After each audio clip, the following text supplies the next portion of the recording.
સાબરકાંઠાથી પણ મહત્વના સમાચાર અત્યારે મળી રહ્યા છે કે જ્યાં ભીખાજી ઠાકોરે પણ ચૂંટણી લડવાનો ઇનકાર કર્યો છે। હજી તો બેઠકોની ચર્ચા ચાલી જ રહી છે, ત્યાં સાબરકાંઠાના ઉમેદવારની પોસ્ટ એક વાયરલ થઈ રહી છે।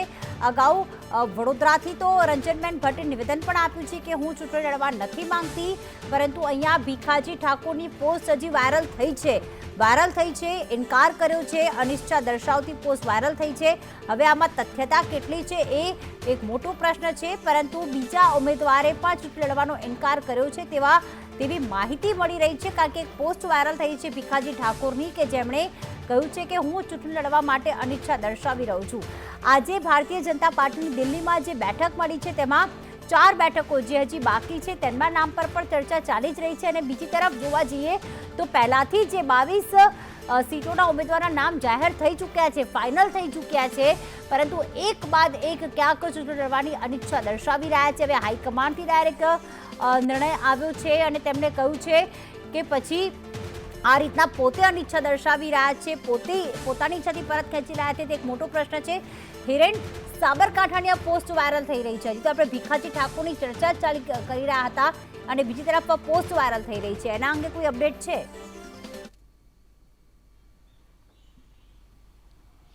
તો સ્વાભાવિક રીતે હજુ આ પ્રકારે અન્ય 1 થી 2 બેઠકો પરના પણ સમાચાર આવે તો નવાઈ નહીં, અને આ એક પ્રકારે ભાજપનું ડેમેજ કંટ્રોલ હોય તે પ્રકારની સ્થિતિ અત્યારે દેખાઈ રહી છે।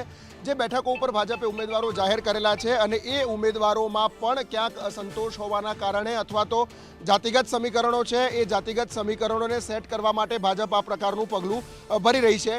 વડોદરા પછી હવે આ સાબરકાંઠા બેઠક ઉપરથી અને હવે બનાસકાંઠા બેઠક ઉપરથી આ પ્રકારનો જો નિર્ણય જાહેર થાય તો નવાઈ નહીં અને આશ્ચર્ય ન પામવું જોઈએ, કારણ કે ભાજપ અત્યારે હાલ સંપૂર્ણ રીતે ડેમેજ કંટ્રોલની સ્થિતિમાં હોય તે દેખાઈ રહ્યું છે। સાબરકાંઠા બેઠકનું એકમાત્ર કારણ એ છે કે ભીખાજી ઠાકોર લખાવે છે, પરંતુ એ મૂળ ડામોર પણ સરનેમ એમના અનેક પરિવારો લખાવતા હોવાના કારણે ડામોર કે ઠાકોર એને લઈને વિસંગતતા છે, અને એના કારણે ઓબીસી છે કે આદિવાસી છે એ વિષય પણ લાંબો ચર્ચાનો વિષય સાબરકાંઠાની અંદર ચાલ્યું છે, અને જો આ વિષય પકડાય છે તો ભાજપને મતોમાં પણ પરિવર્તિત થઈ શકે છે અને એ નુકસાની થઈ શકે છે।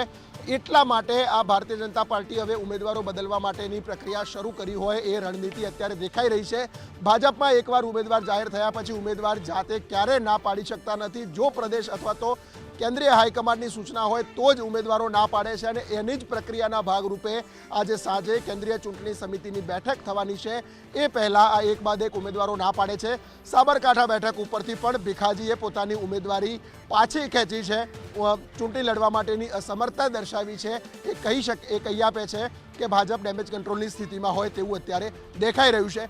હજુ 1 થી 2 બેઠકો આવે તો નવાઈ નહીં। આપ અમારી સાથે સતત જોડાયેલા રહેશો તો રંજનબેન ભટ્ટ બાદ હવે ક્યાંક ભીખાજી ઠાકોર જે સાબરકાંઠાના ભારતીય જનતા પાર્ટીના ઉમેદવાર છે તેમની પણ એક પોસ્ટ વાયરલ થઈ છે।